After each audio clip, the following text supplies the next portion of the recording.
नमस्कार, मी परमभागवती डॉक्टर रमा गोळवलकर तनिष्कच्या लक्ष्मीनगर शोरूममधून तुमच्या सगळ्यांशी बोलते आहे.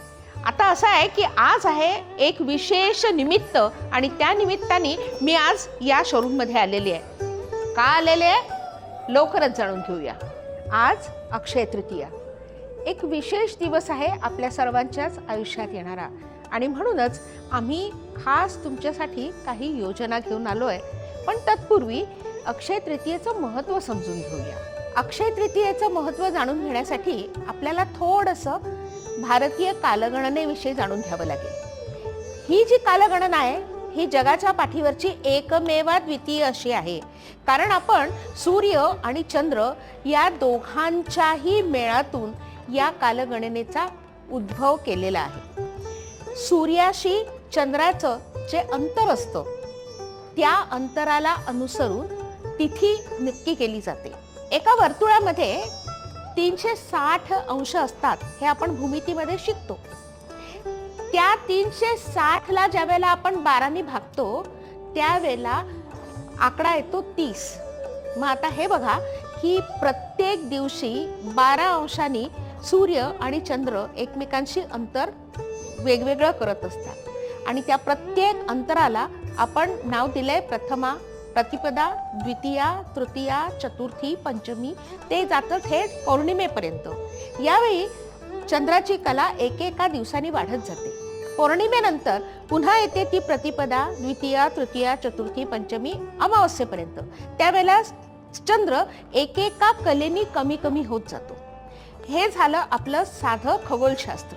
तर आता आपल्याला हे लक्षात घेतलं पाहिजे की आपल्या पूर्वजांनी हे सगळं पंचांग मांडत असताना खगोलशास्त्राचा किती छान अभ्यास केला असेल, आणि सूर्य आणि चंद्राच्या गती अनुसार हा सगळा कालगणनेचा खेळ बसवला असेल.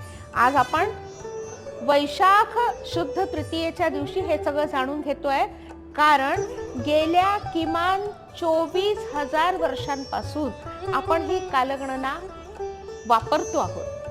त्यामुळे तीही अक्षय आहे. आपल्या भारतीयांना अक्षयाची ओढ आहे, आवड आहे नव्हे, आपल्याला त्याचाच ध्यास आहे. अक्षय असो की अमृत, समुद्रमंथनातून अमृत उत्पन्न झालं. कालगणनेच्या एकूण सगळ्या प्रतिक्रियेवरनं किंवा प्रक्रियेवरनं अक्षय तृतीयेसाठी तिथी निघाली. का बरं? तर आपल्याकडे आपण प्रार्थना काय म्हणतो, असतो मा सद्गमय, तमसो मा ज्योतिर्गमय, मृत्योर्मा अमृतंगमय. म्हणजे आपल्याला मृत्यूपासून अमृतत्वाकडे जायचं आहे, आणि ती आस ही अक्षयाची आस आहे. अक्षय तृतीयेचं महत्त्व समजून घेत असताना आपल्याला 150 वर्षांपूर्वीची जी सामाजिक आणि आर्थिक परिस्थिती होती तीही समजून घेतली पाहिजे. इंडस्ट्रियलायझेशन झालं नव्हतं. म्हणजे हे जवळपास मी एकूण 10,000 वर्षांचा कालखंड विचारात घेते. इंडस्ट्रियलायझेशन झालं नव्हतं. प्रत्येक कारागीर स्वतःचा मालाचं उत्पादन हे स्वतःच्या हातांनी करायचा. त्या काळामध्ये कंपल्सिव्ह बाईंग करण्यासाठी जाहिरात करणे आवश्यक नव्हतं, आणि तरीही वैशाख हा महिना म्हणजे फारसं काहीही न घडणारा महिना होता. शेती मालाचं उत्पादन नाही, कारण रखरखत ऊन असायचं. मग अशा वेळेत समाजामध्ये आर्थिक चक्र फिरणार कसं, म्हणून अक्षय तृतीयेसारखा एक असा सण त्यांनी योजला ज्याच्यात कंपल्सिव्ह बाईंग हा प्रकार ठेवला, की अक्षय तृतीयेच्या दिवशी या गोष्टी केल्या तर त्या अक्षय्य होतात. त्यात आधी सांगितलं की आपल्या पितरांना आपण पाणी दिलं पाहिजे. उन्हाळ्याचे दिवस आहेत, आपले पितृलोकात असतील तरीही त्यांना आपण पाणी दिलं पाहिजे. म्हणून त्याच्यासाठी कुंभ, मग एक नाही 2, एक स्वतःसाठी घ्यायचा आणि एक दान करण्यासाठी. त्या कुंभामध्ये पाणी, त्यात इतर अनेक वस्तू लागतात. त्या सगळ्या वस्तू तुम्ही बघा, अक्षय तृतीयेच्या दिवशी संपूर्ण बाजारपेठ कशी फुललेली असते. आणि महत्वाचं म्हणजे या दिवशी तुम्ही जे काही घ्याल ते तुमच्याकडे नित्य राहील, कायम राहील, त्यात नेहमी वाढ होत राहील. कारण काय, तर याच दिवशी वनवासात असलेल्या पांडवांना सूर्यानी एक अक्षय पात्र दिलं होतं. छोट्या छोट्या गोष्टी आहेत, छोट्या छोट्या आठवणी आहेत, पण त्याच्यामुळे तुम्ही तुमच्यासारखे असंख्य लोक बाजारात जावेत आणि बाजार फिरता ठेवावा.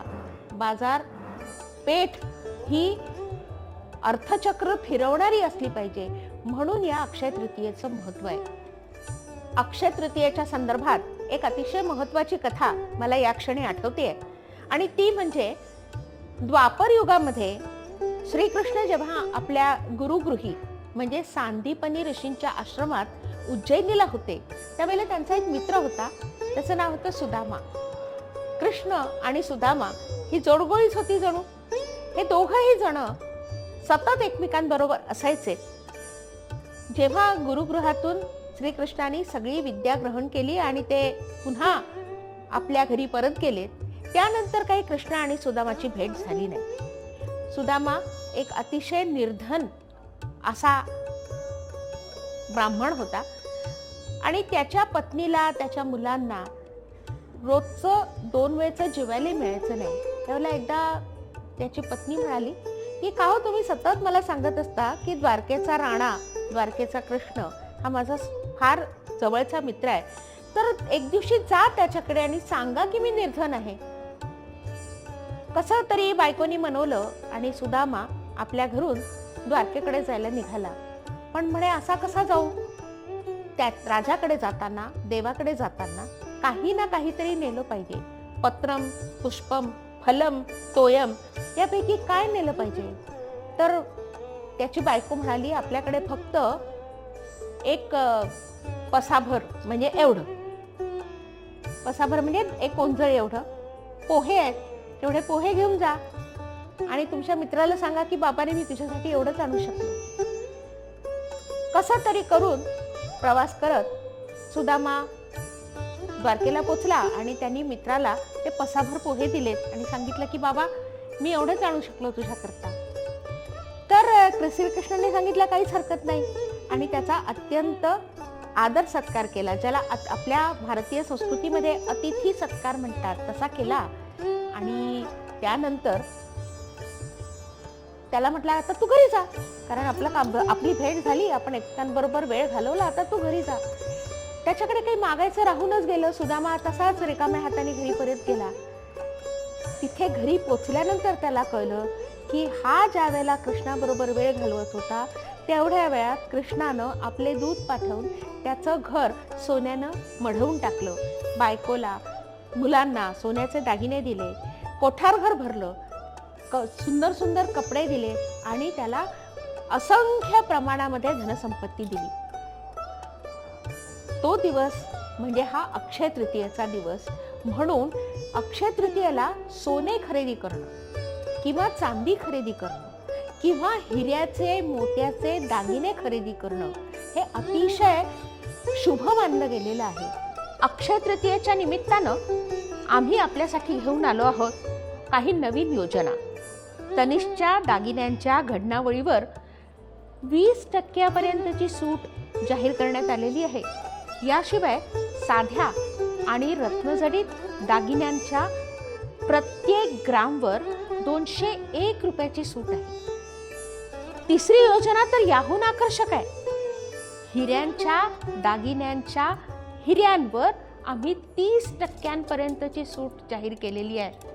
अक्षय तृतीयेचा हा शुभ मुहूर्त अजिबात चुकवू नका आणि लवकरात लवकर तनिष्कच्या किंग्सवे आणि लक्ष्मीनगर या दोन्ही शोरूम्समध्ये येऊन या योजनांचा लवकरात लवकर लाभ घ्या.